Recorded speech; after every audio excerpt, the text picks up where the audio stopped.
You probably don't think about this every day, but someone owns every single building you've ever stepped into.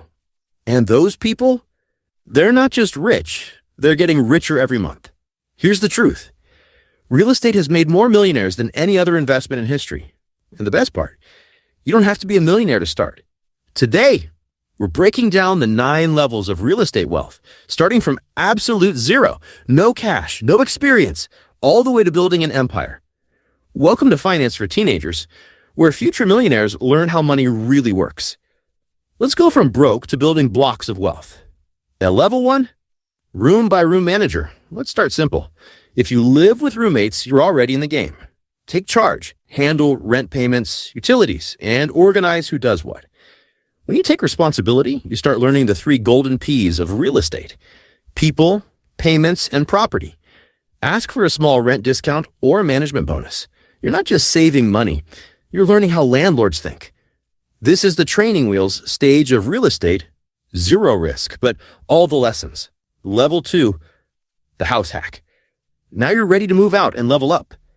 Imagine buying a small duplex or a house with a legal basement suite. You live in one part, rent out the other. That rent? It covers most or even all of your mortgage. You're living for free while your property gains value every year. That's called house hacking, the secret move that turns your biggest expense, housing, into your biggest investment. And guess what? Many first-time buyers use low down payment programs, some as low as 3% to start. So no, you don't need to be rich to get in. You just need to be smart. Level 3, rent by the room or midterm stays. Now, let's boost your income. Instead of one tenant, rent each bedroom to students, interns, or traveling professionals. Or go for midterm stays, people who stay 1 to 3 months, like travel nurses or digital nomads. You'll earn more cash flow than traditional leases, but avoid the chaos of daily Airbnbs. Offer furnished rooms, high-speed Wi-Fi, comfortable and clear house rules. Congratulations, you just built your first small business inside your home. Level 4, short-term rentals done right.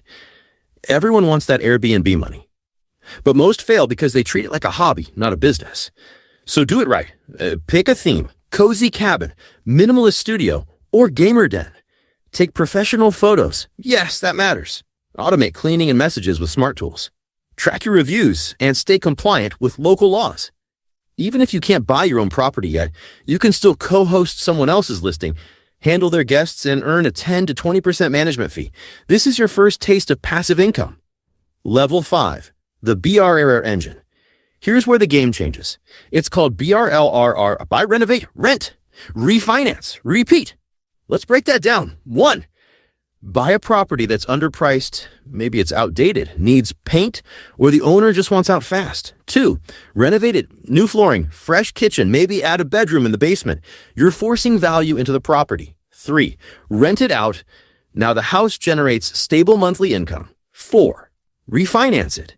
The bank looks at its new higher value and lets you pull out your original investment. 5, repeat. You use that same money to buy the next one. You're literally turning one property into 2, 2 into 4, and so on, without constantly saving for new down payments. Think of it like cloning your money. The first deal is slow, but after that, the snowball starts rolling. Just remember, always budget for renovations, vacancies, and loan payments. The BRRRR model rewards the patient, disciplined investor, not the reckless one. Level 6. Unsexy assets, beautiful cash flow. Now let's talk about the kind of properties you never see on Instagram. They're not pretty. No granite countertops, no rooftop pools. But they print money. Examples? Self-storage facilities people pay monthly to store stuff they don't even use. No tenants, no toilets, just recurring payments.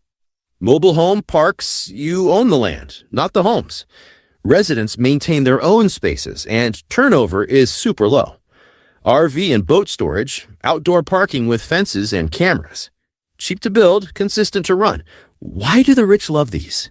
Because they're stable, low maintenance, and recession-proof. When the economy dips, people downsize, but they still need a place to store their stuff.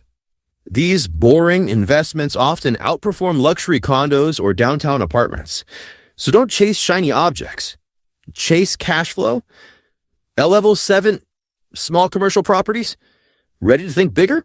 Step into commercial real estate, the world of business tenants. Picture a small strip mall with a cafe, a hair salon, and a dentist's office, or a single tenant warehouse where a local company runs their operations. Here's the advantage. Commercial tenants sign long-term leases 5, even 10 years, and they often pay property taxes, insurance, and maintenance. That means fewer surprises for you and much more predictable income. Plus, property values aren't based on comps like houses, they're based on income. If you increase rent or reduce expenses, the property's value goes up instantly. It's pure business math. Once you grasp that, you're not playing Monopoly anymore. You're running your own mini real estate company. At level 8, become a developer. Now we're getting advanced. Instead of buying what exists, you create what doesn't. You could start small, build an accessory dwelling unit ADU in your backyard. Convert an unused garage into a rental suite. Or buy a piece of land and put up a tiny home. At this stage, you'll learn about city permits, blueprints, and construction costs. The stuff that real estate pros master. It's not easy. You'll deal with zoning, contractors, and delays. But every challenge you overcome adds to your skill set and your profit potential. Developers don't just buy equity, they create it. They literally build money out of land. And one day, when someone rents or buys your creation, you'll realize you didn't just build a building, you built freedom. At level 9, syndications and the big leagues. This is the top level, the empire stage. You're no longer using just your own money. You're using other people's money ethically and smartly. You find a great deal, say a 30-unit apartment complex, but you don't buy it alone. You partner with investors. You manage the project, handle the business plan, and share the profits. That's a real estate syndication, teamwork on a millionaire scale. It's how big developers and investors grow without limits. And if you're not ready for that yet, you can still dip your toes in the water with REITs, real estate investment trusts, or real estate ETFs. They let you invest small amounts and still benefit from property ownership without managing anything. At this point, you're not just in real estate. You are real estate. Final message. Real estate isn't a shortcut. It's a skill ladder. Each level teaches you something new, managing people, analyzing deals, fixing problems, and thinking long-term. Start small. Start where you are. Even managing a roommate situation is a beginning. Every building, every property, every rental teaches you a new language, the language of wealth. So when the next opportunity knocks, don't just open the door. Own it. This is Finance for Teenagers, helping you build wealth from the ground up.